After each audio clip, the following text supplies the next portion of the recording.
Jéhovah, Saint, Jésus-Christ, Saint, Saint-Michel, Saint, Dieu Tout-Puissant, Saint. bénis ta parole. Amen. Au nom de Jésus-Christ, Amen. celui qui donne aux pauvres prête à Dieu. C'est cette phrase qui nous amènera dans le thème de cette semaine qui est intitulé Partageons notre pain et évitons de tirer à nous seuls ce qu'il y a de mieux. Luc 12, le verset 16 à 21 sera nos textes de base.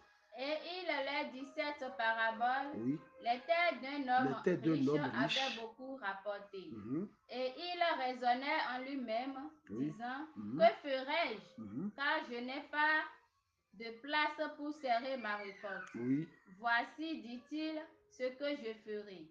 J'abattrai mes J'abattrai greniers, mes j'en greniers. bâtirai de plus grands, Mhm. j'y amasserai toute ma récolte et Oui. tous mes biens. Mhm. Et je dirai Et à je dirai à mon âme, mon âme, tu as beaucoup tu de as biens beaucoup en de biens en réserve pour réserve. plusieurs années. Mhm. Repose-toi, Repose-toi, mange, mange, bois et bois et réjouis-toi. réjouis-toi. Mais Dieu lui Mais dit, Dieu lui demande, lui, insensé, insensé, cette nuit même ton âme te sera redemandée. mhm, Et ce que tu as préparé, oui, pour qui cela sera-t-il? waouh. Il en est Il ainsi en de est celui ainsi qui de celui amasse qui des amasse trésors pour des trésors lui-même pour lui-même et qui n'est et qui pas n'est pas riche riche pour pour Dieu. Dieu. Merci. Partageons notre Père et évitons de tirer à nous seuls ce qu'il y a de mieux. En amont, comprenez qu'il y a deux sortes de pain. Le pain naturel, c'est-à-dire la nourriture du corps, et le pain surnaturel, c'est-à-dire la nourriture de l'âme. Le pain naturel que nous payons aux boulangeries est le pain de vie. Les deux pains sauvent, je précise, les deux pains sauvent.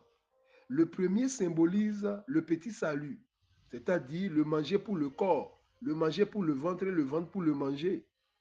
Le deuxième symbolise le grand salut que Dieu donne. Le premier pain passe par la bouche, le second pain passe par les oreilles. Jésus-Christ même l'a bien dit dans Luc 4, le verset 4, en disant, il est écrit, l'homme ne vivra pas de pain seulement. Et nous, en tant que chrétiens, nous devons partager les deux pains. Ce n'est pas une option, mais c'est une obligation. Car la religion pure et sans tache devant Dieu, notre Père, consiste à visiter les orphelins et les veuves dans leur affliction. La version Semeur lui précise bien, il dit, la religion authentique et pure aux yeux de Dieu, le Père, consiste à aider les orphelins et les veuves dans leur détresse et à ne pas se laisser corrompre par ce monde. Le thème dit, partageons notre pain et évitons de tirer à nous seuls ce qu'il y a de mieux. Ce thème veut nous parler sur l'avarice. Qu'est-ce que l'avarice? Qu'est-ce que l'avarice? L'avarice est un état d'esprit qui consiste à ne pas vouloir se séparer de ses biens et, ses richesses. Qui est l'avare? L'avare se prive de tout pour ne pas manquer de rien. Dans l'avarice, on peut mettre aussi la cupidité, on peut mettre aussi l'usure. Le contraire de l'avarice, c'est la générosité, c'est la libéralité, c'est la prodigalité. Et quand nous voyons l'avarice figure parmi les 7 péchés fondamentaux. Il y a 7 péchés fondamentaux. Le premier, c'est l'orgueil. Le second, c'est l'avarice. Troisièmement, c'est la luxure. Quatrièmement, c'est l'envie. Cinquièmement, c'est le gourmandise. Sixièmement, c'est la colère. Septièmement, c'est la paresse. Donc, l'avarice est l'un des 7 péchés capitaux. L'égoïsme des hommes est notre désir de domination, de guerre, de famine, accompagne la marche de l'humanité depuis la nuit des temps. Et le livre d'Apocalypse nous prévient, dans Apocalypse chapitre 6, le verset 6, qu'une mesure de blé coûtera un denier. Un denier équivaut au salaire d'un journalier. Nous le savons, les prophéties bibliques annoncent que dans les derniers temps, nourrir sa famille deviendra un véritable défi. Et c'est déjà ce que vivent au quotidien des millions de personnes sur la terre.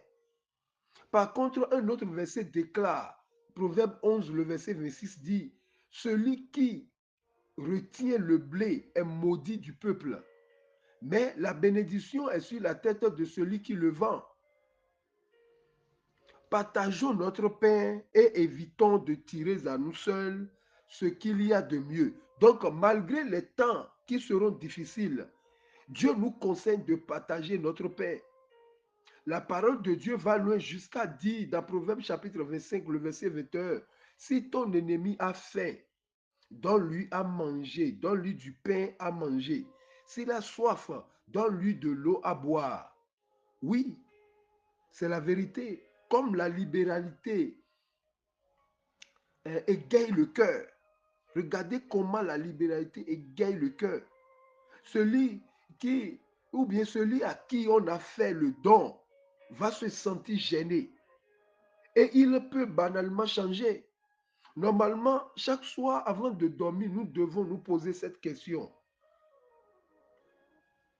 Qui j'ai rendu heureux dans cette journée? C'est la question que nous devons nous poser nous-mêmes. N'attendons pas des millions pour partager avec les gens notre peine. Ce n'est pas que avoir des millions, c'est ça qui va te transformer en un donateur. Non. Celui qui est sensible aux besoins des autres, quel que soit le prix, celui-là travaille avec Dieu et il n'en manquera jamais.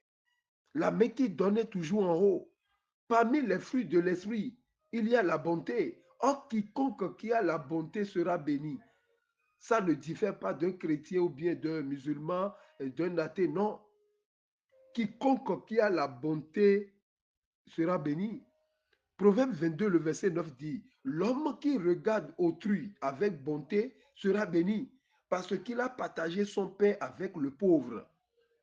Donc, chers bien-aimés, semons la bonté autour, semons la bonté à tout vent et soignons les témoins humbles mais fidèles de la magnifique espérance que nous avons en Christ. Que notre Seigneur nous aide à être attentifs, sensibles aux besoins croissants de ceux qui nous entourent. Qu'il nous enseigne aussi la bienveillance et la générosité. Voici encore deux mots qui touchent Dieu, la bienveillance et la générosité.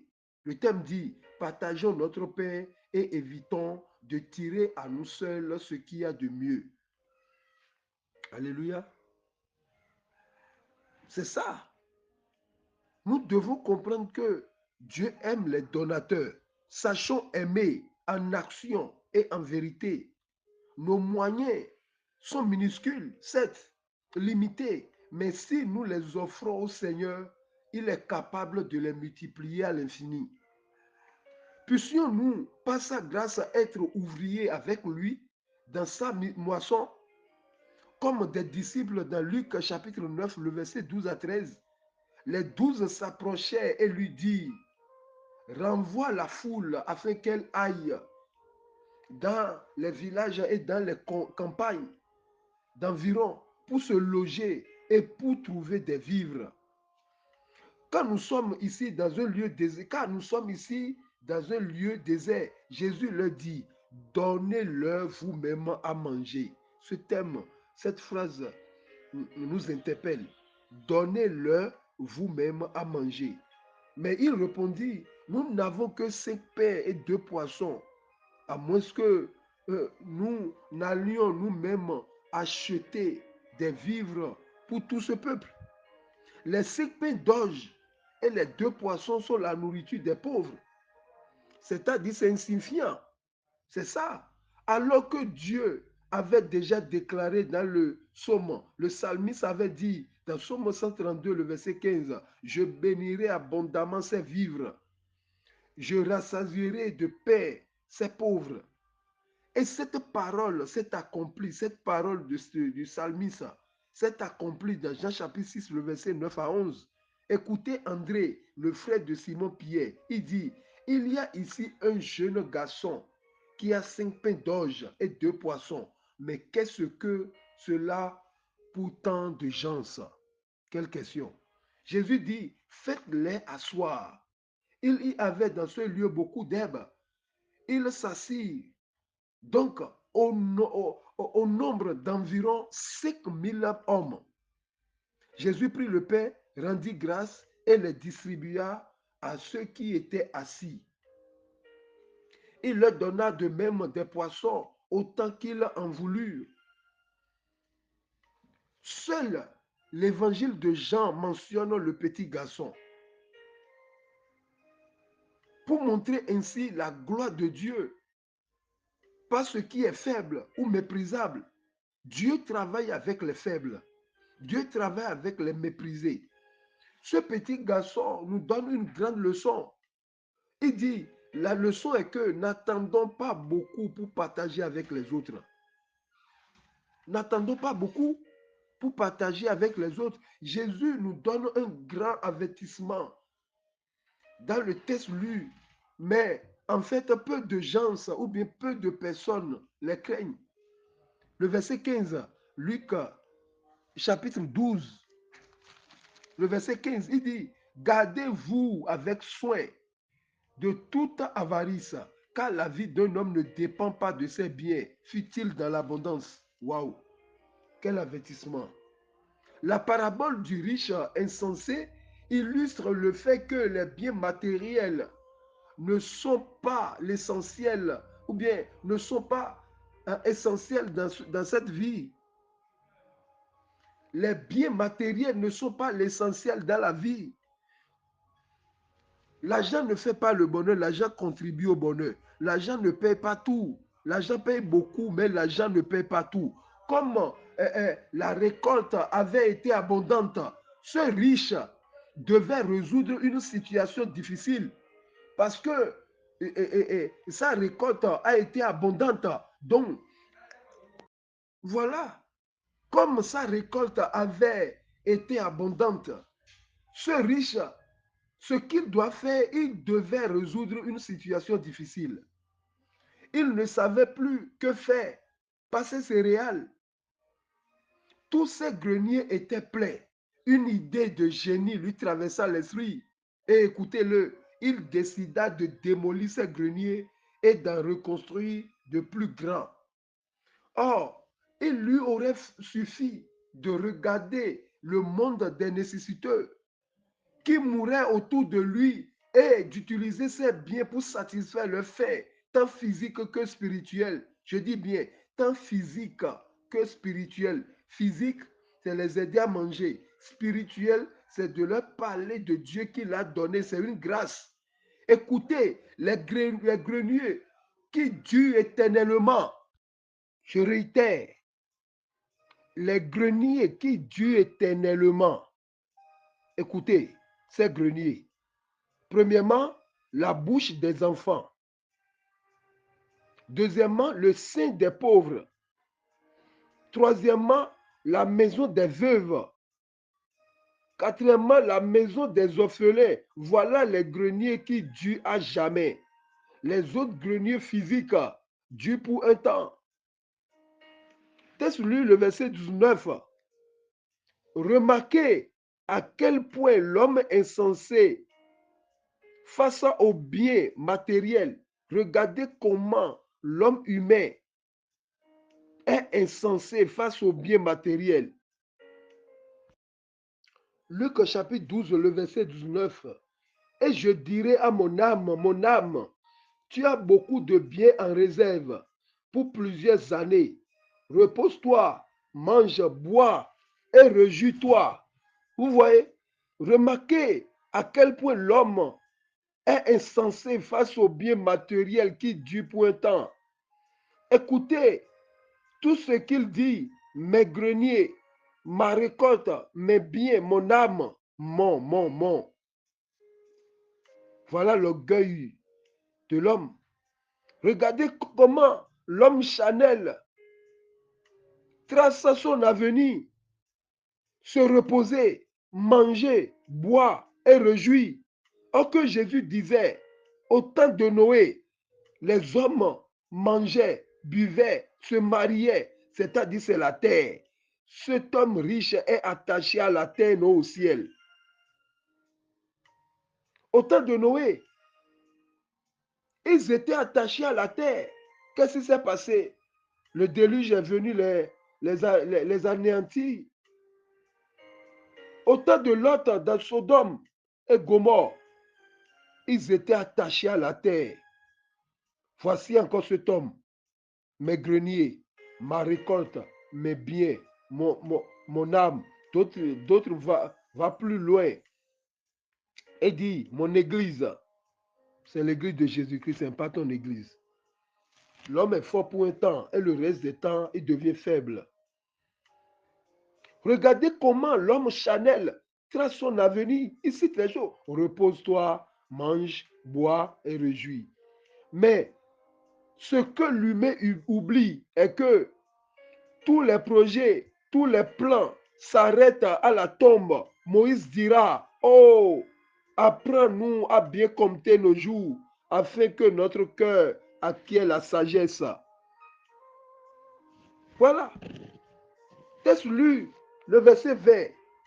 Mais Dieu lui dit, insensé, effectivement, tout homme qui est attaché à la terre est un insensé. Mais Dieu lui dit, insensé, cette nuit même, ton âme te sera redemandée. Et ce que tu as préparé, pour qui cela sera-t-il? Waouh! Dieu l'informa qu'il mourrait cette nuit même. Alors, ses biens lui échapperaient et iraient à quelqu'un d'autre. Salomon avait beaucoup d'argent, mais lui-même il disait, c'est celui qui n'a même pas fait quelque chose avec moi, c'est lui qui prendra tout. Waouh! Ce que tu as préparé, pour qui cela sera-t-il? Cette question de Jésus, ou bien cette question de Dieu, doit beaucoup résonner dans nos tympans. Nous devons nous rappeler de cette parole mystérieuse pour pouvoir montrer notre amour par des actions, pas seulement en parole. 1 Jean chapitre 3, le verset 18 dit, petits enfants, n'aimons pas en parole et avec la langue, mais en action et avec vérité. Nous remplissons les églises aujourd'hui. Nous crions, Jésus, nous t'aimons, nous prions. Mais il y a trop de nécessités. Il y a des orphelins qui courent toutes les rues. Il y a des prisonniers. Dans Matthieu 25, à partir du verset 30, Jésus disait, j'étais nu, mais vous ne m'avez pas habillé. J'avais faim, j'étais en prison. Waouh! T'as lu le verset 20. Il en est ainsi de celui qui, le verset 21, Dieu dit, waouh, Dieu dit, il en est ainsi de celui qui amasse des trésors pour lui-même et qui n'est pas riche pour Dieu. Il amasse des trésors pour lui-même et qui n'est pas riche pour Dieu. Pour finir, j'aimerais que vous méditez sur cette question. Comment être riche pour Dieu? Soyez bénis au nom de Jésus-Christ. Jéhovah, Jésus-Christ, Saint-Michel, Dieu Tout-Puissant, merci Papa pour cette bonne nourriture. Seigneur, touche nos cœurs, attache nos cœurs à nos poches. Apprends-nous à donner, Seigneur, au nom et à l'amour de notre Seigneur Jésus-Christ. Amen, amen, amen, au nom de notre Seigneur Jésus-Christ. Alléluia, alléluia, alléluia, alléluia, alléluia, alléluia, alléluia.